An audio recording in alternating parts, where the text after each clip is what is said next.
Hey, Stan. So we're back again for another episode of Reimagining Cyber. Again, it's Rob here, and it's someone's special day, I understand, and they've got some plans for today, I heard too. So what is this, Stan? Is it your birthday? Is that what it is? It is my birthday. I'm turning another year older. It's happy birthday. At this point, Rob, it's not really a celebration. It's more of a wake. No, come on. And and what better way of celebrating by going to the dentist and making sure your teeth are all healthy. So yeah, I mean, okay. Yeah, you're pausing there, thinking if that really is something you want to do on your birthday, huh? No, it's not. But the way you stated that, it made me think that's a really good way for me not to forget to make sure I go to the dentist. Put it on my birthday. So there you go. Hey, listen, we want to jump in and talk about, this, one of my favorite reports that comes out each year, and that's from the World Economic Forum. It's always released in the early part of the new year. And this one is the Global Cybersecurity Outlook 2024 report. Good timing, right? We have Davos going on this past week. A lot of good information, obviously, coming in from that kind of view of the world. And the cyber topic is always one that, obviously, we pay close attention to. The basis for the report, so everyone kind of has a background on it, actually came out of the annual cybersecurity meeting that took place in mid-November. And there's about 120 or so executives that were surveyed for the report. So what we're going to do, Stan and I, we'll walk through some of the areas that were covered in it, because there's a lot. We definitely, say go take a look at the report. It's always good information for you to obviously map into.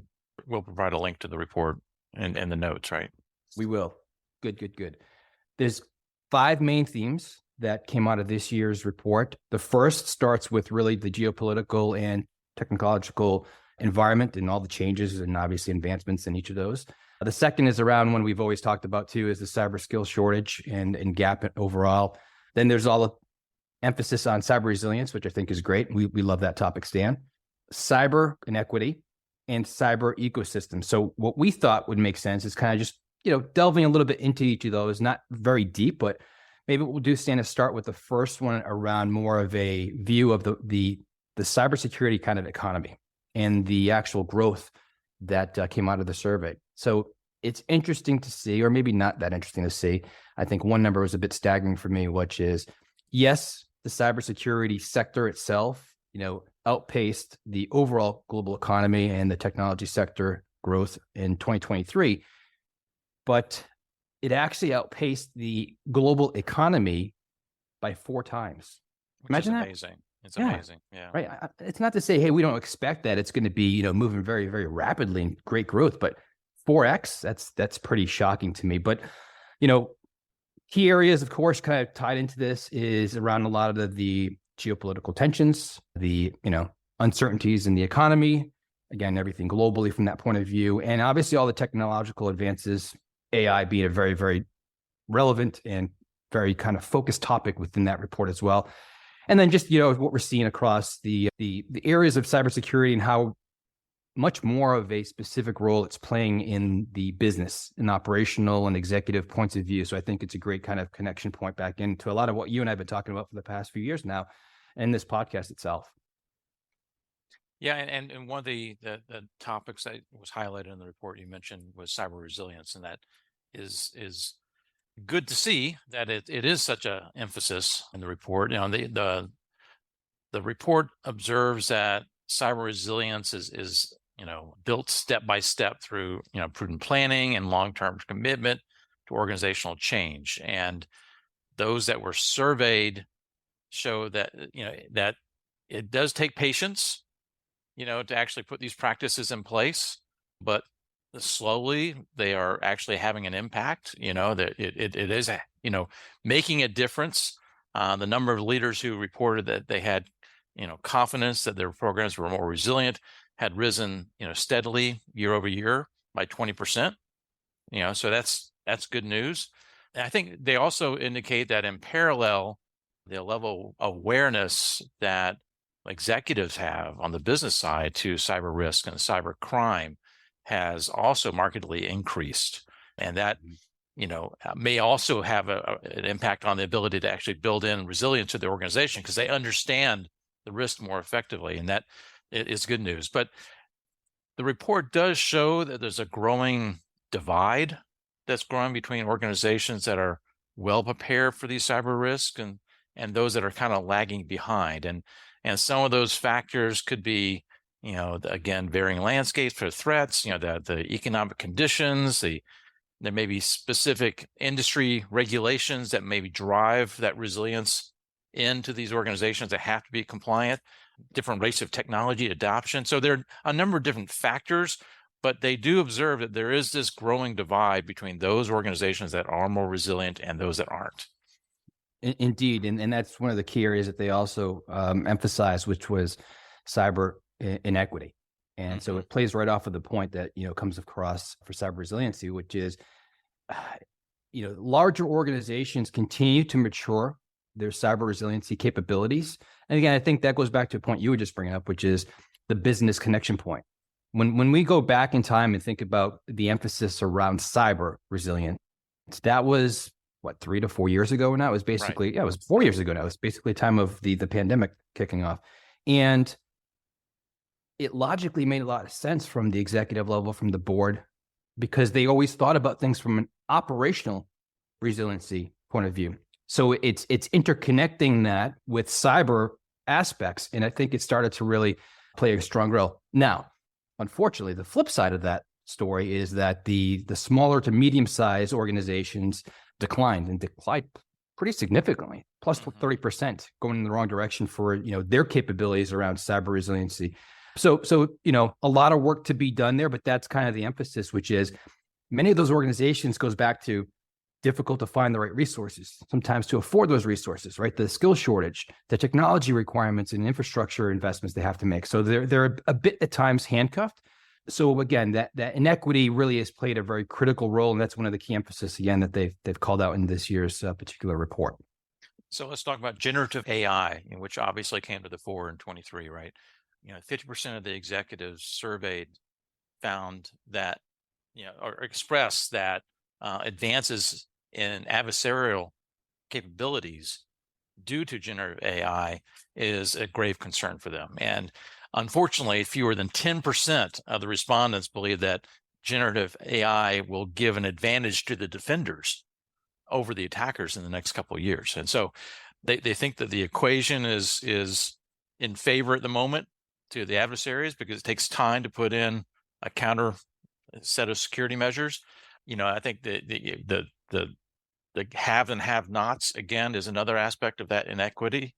Those that have the resources, the larger organizations can probably adopt these technologies more rapidly. One of the examples they gave in the report, and I think it's really compelling, is that sort of intersection between the geopolitical turmoil we're seeing in the world and the impact of AI. And if you put that in the context of the use case around elections, and how you can potentially, let's face it, information warfare in itself is not a new concept, but is actually being practiced. And the, decentralize information and resources and the ability to apply AI in certain algorithms to actually influence opinions on social media and manipulate and amplify some of these political messages or disinformation or suppress others. It's going to potentially impact elections around the world as we look at 2024, not only in the United States, but in many other countries. And again, having the fences to be able to mitigate this onslaught is a grave concern to these executives. Indeed. They talked about, just how good the quality is of deep fakes. So again, all those different elements of influence now, it is that much more difficult to ascertain what is actual, what is fake. So this is, this whole emphasis of, we need to do better on that and put the cyber kind of guardrails in place to help us is critical, but extremely difficult at this point, at least. It leads us to another area that they called out, and it's nothing new. It's that importance of collaboration, sharing intelligence, threat intelligence specifically. But I think, we've talked about this many times in the past, and we've seen I think the public sector has kind of gotten better at sharing amongst themselves. We have all the different information sharing analysis centers out there, right? FSISAC, Retail ISAC, so on and so forth. The cross kind of intersection that's still a little bit kind of dicey is that whole private to public collaboration. There's a strong desire, right, to get engaged, to get involved. The FBI is doing a hell of a lot of great work. It's probably gotten better, but it's still improvements needed, right? A lot of room to improve is what I would say. Yes. Because again, things like the FBI getting out there, CISA getting out there and promoting and saying, we're here to help you. Here's the kind of relationship we want to have with you before an incident, not during the incident, right? And so it's getting better, but a lot of room to improve. And they call that out, obviously, on areas, again, globally, where there's always going to be room for improvement, but it needs to be a stronger emphasis going forward for sure. I was at a conference before, it was back in December, and CISA spoke at this conference, and he was a local representative. It was the CISA representative that had the TOLA, Texas, Oklahoma, et cetera. And one of the things he did was shared the map as far as where CISA has placed resources around the country to interact with others. And he gave a basically briefing of cyber attacks that are occurring in, the TOLA region and things that you could do. So, that was a great example of a public way of engaging that I hadn't seen before. I've seen the FBI present in some of these forums, but to have CISA out there and actually have field agents that are responsible, similar to what the FBI has done, I thought was a good step. Another big point was around that, again, alignment between the cybersecurity side of the house and the business executives, right? And I mentioned a minute ago that there's a raised awareness that cybersecurity is needed, and it has to be integrated into the broader, business strategy. 29% of organizations reported in the survey to being materially affected by cyber incidents in the past 12 months. That's pretty significant. And and more CEOs and business leaders are becoming involved in deciding what to prioritize and shifting to a more of a holistic cybersecurity approach. And 93% of the respondents considered leaders in cyber resilience trust their CEO to speak externally about cyber risk, because they've done the job of helping educate the upper executives enough to have confidence that they're able to go out there and have that kind of discussion. So I think that's a good thing. I think more alignment needs to be done. We've talked in the past about how also the business, the security side of the house, the CISO, to be more effective, has to be more business focused and ensuring that they're supporting the business goals and objectives. And so I think that's occurring more frequently. Whether or not they truly have a seat at the table is still a question. Yeah, very true. Very true. I think another aspect that I was looking at within the report that kind of connects into that point you were just discussing is, so again, 120 executives asked, so it ranges from, there are business leaders there. It's not just a cyber, leadership audience only. And so if you break out the business leaders from the cyber leaders, there was a question posed to them. And the question was basically, what impact from a cyber attack are you most concerned about? And they had 4 options to pick from, kind of balance the weighting on that. So the first, one was around, there's going to be more regulatory scrutiny if there's an attack against us. The second option is, hey, there's more of a direct operational disruption to our business operations. The third was around financial impact and loss. And then that fourth was around their brand reputation going forward, right? So what's good is that the balance is relatively the same when you look at each of those 2 audiences and how they responded to those kind of weighting, the percentages.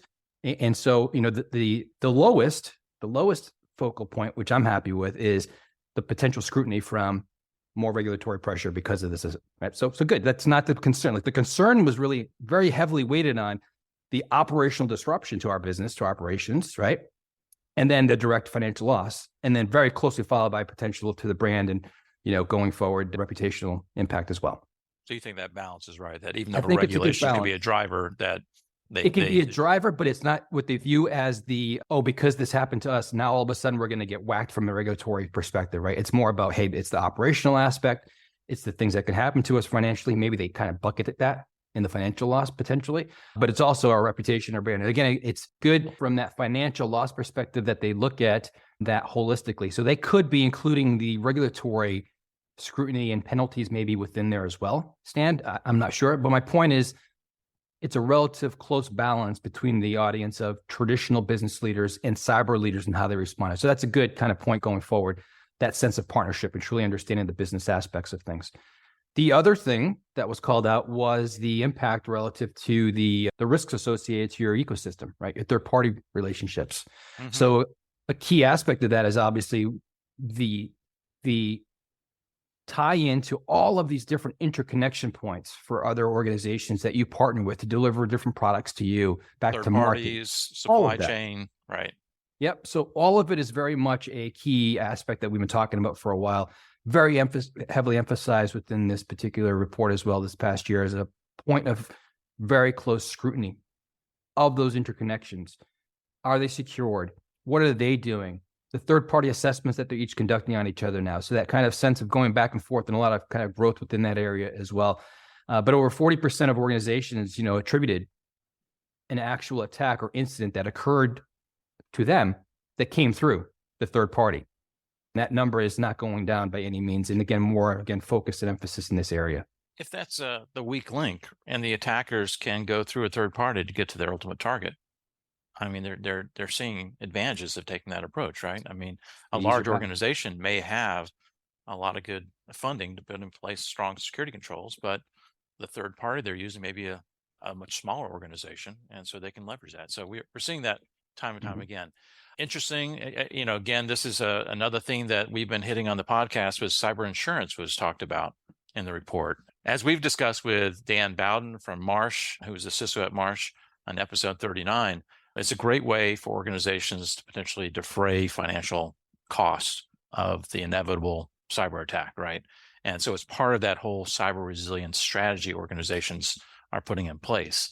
But at the same time, it does show another disparity, right? Because some organizations can no longer afford the cost of cyber insurance. And I think the report showed that those that actually surveyed indicated a 24% drop as far as those organizations were able to obtain cyber insurance.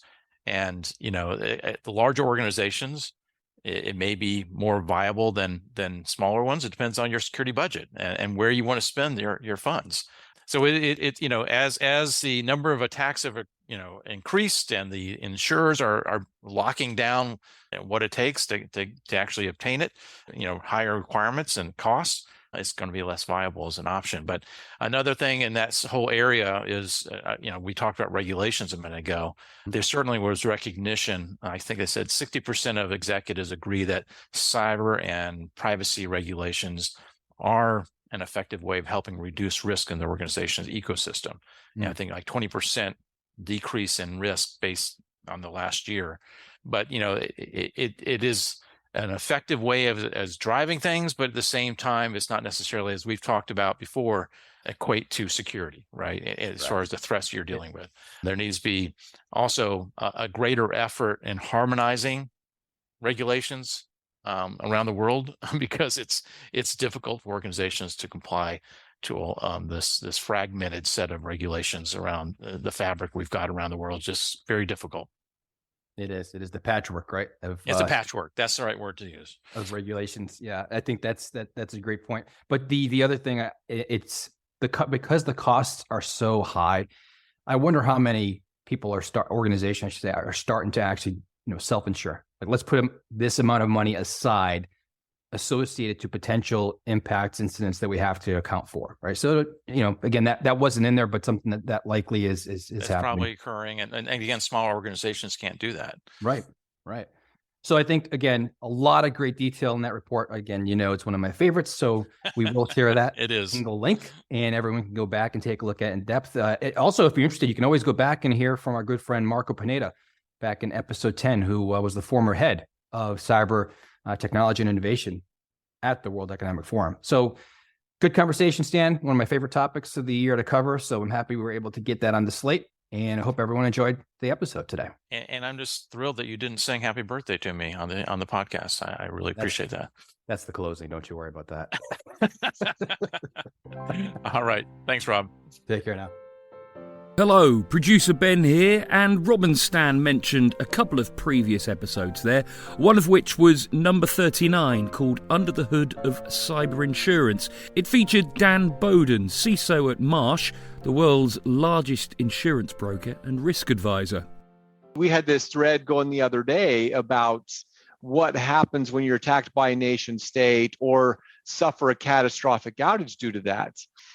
So when insurance companies that cover flood or earthquakes, there's a certain point, if the event is bad enough, they're in a way kind of rooting for the federal government to declare a disaster, because what happens? Then FEMA covers certain things. There isn't a cyber FEMA. That was Dan Bowden, Global CISO at Marsh. As per normal, this is when I ask you to share the podcast episode with a friend. If nothing else, think of it as your birthday present to Stan. Thanks for listening, and goodbye.